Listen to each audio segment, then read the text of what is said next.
Salut tout le monde et bienvenue sur musculationprisemasse.com. Ici Charles. Et ici Charles. Non, c'est pas vrai. Ici Étienne. Ici Étienne. Et on répond à vos questions de musculation habituellement. Mais bon, c'est pas parce qu'on n'a pas assez de questions, mais Étienne avait le goût de vous parler d'un élément théorique spécifique aujourd'hui.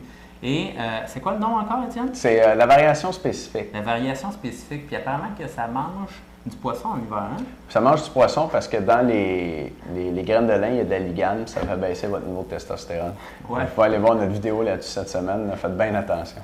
J'exagère un peu, les graines de lin, là, tout le monde dit que c'est bon, mais en tout cas, selon au moins une source, là, ça ferait baisser votre testostérone. Mais c'est pas de ça qu'on veut vous parler aujourd'hui. Aujourd'hui, j'ai le goût de vous présenter comme une idée que j'ai en tête depuis un petit bout. Okay. En entraînement, il y a des principes d'entraînement, principes d'adaptation, principes de surcharge progressive, principes de ci, principes de ça. Puis moi, j'ai le goût d'inventer mon principe, toi. OK. Why not? Fait que ça va être le principe de variation spécifique. Ce principe-là, j'ai pas de définition claire, j'aurais dû en avoir une avant d'en parler. C'est dans le fond que pour optimiser, pour maximiser le développement d'une qualité musculaire comme l'hypertrophie ou le gain de masse, c'est ça qui nous intéresse, ça prend de la variation. Mais il faut que la variation reste proche du stimulus idéal qui maximise le plus la qualité musculaire. Donc, il faut que la variation soit spécifique à la qualité musculaire. Et on dit souvent qu'il faut varier en entraînement parce que si on fait toujours le même stimulus, si on fait toujours le même programme, on donne le même stimulus au corps, et le corps s'adapte et là cesse de répondre à l'entraînement. Donc, on a besoin de variation. Mais pour développer une qualité musculaire, pour prendre de la masse, pour hypertrophier nos muscles, ça prend un type de stimuli particulier et il faut que ce stimuli-là soit spécifique. C'est un autre principe, ça, le principe de spécificité. Il faut que l'entraînement soit spécifique à l'adaptation qu'on recherche. Donc, dans le fond, je n'ai rien inventé, je fais juste prendre deux principes et les mettre ensemble. Okay. On va quand même dire que c'est un nouveau principe de variation spécifique. Okay. Pour pouvoir... Dis-moi donc comment que les personnes à la maison... les gens... Disons que je suis à la maison, là, je t'écoute. Comment ça peut changer mon programme d'entraînement? Très bien. Donc, en hypertrophie, on dit qu'il faut faire des séries de 8 à 12.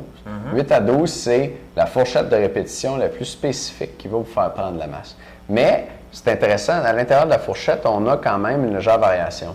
Donc, je vais pouvoir faire un programme, disons 4 semaines à 8 répétitions par série, puis 4 semaines à 12 répétitions par série. Là, ce n'est pas encore vraiment sexy comme concept, mais il y a d'autres façons de l'appliquer qui, dans le fond, restent dans cette même ordre d'idée-là, de rester spécifique, mais de varier légèrement.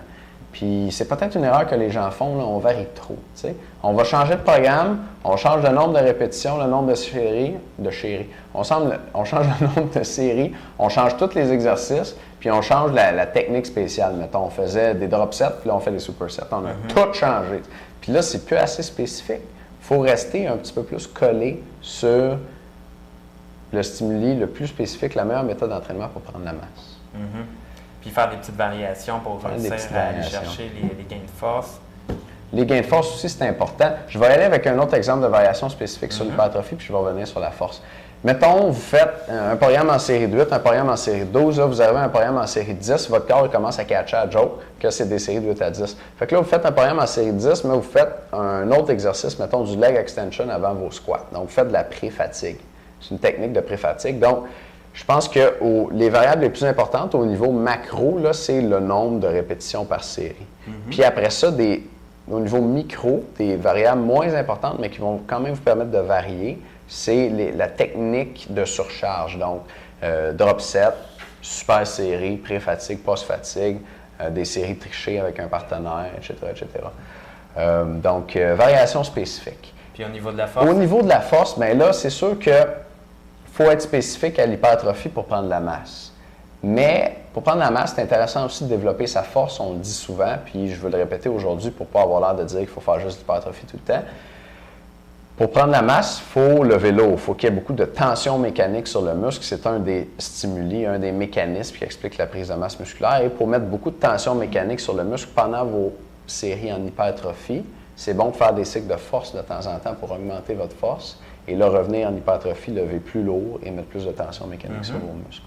Fait que, bien honnêtement, tu as une petite affaire déçue de mon nouveau principe d'entraînement. Ça ne me jette pas à terre.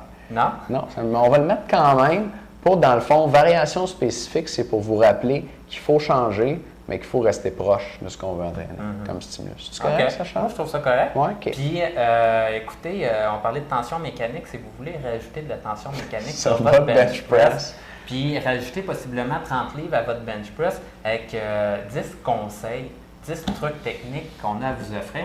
En fait, moi et Étienne, on a été faire une vidéo au gym, puis on vous montre tout ça, donc toute la progression complète là, pour comment appliquer ces trucs-là. Puis Étienne a ramené une bonne partie de ces trucs-là de son séjour à Londres qui était avec Dave Beatty, un gars qui bench 5 plates. 5 plates. Fait que je pense qu'il y avait 2-3 affaires à enseigner à Étienne. Puis on a tout mis ça, toutes nos connaissances sur le bench press dans cette vidéo-là. Donc si c'est quelque chose qui vous intéresse, et peut-être que si ça vous intéresse, vous seriez peut-être intéressé également de vous inscrire à notre club du vidéo du mois, que dans le fond, vous allez recevoir une vidéo à chacun des mois pour la moitié du prix des vidéos, habituellement. On lance de temps en temps, on sort une nouvelle vidéo. Puis on n'a jamais vendu ça à moins de 49,95. Mais là, vous allez pouvoir en recevoir un par mois à 24,95 si vous abonnez au club du vidéo du mois. Donc, si c'est quelque chose qui vous intéresse, allez cliquer sur la grosse bannière en haut et ça va vous rediriger à la page d'information. Donc, allez voir ça. Il y a une vidéo sympathique là-bas où on vous parle. Toujours sympathique. Toujours sympathique. Salut tout le monde! Bonne semaine!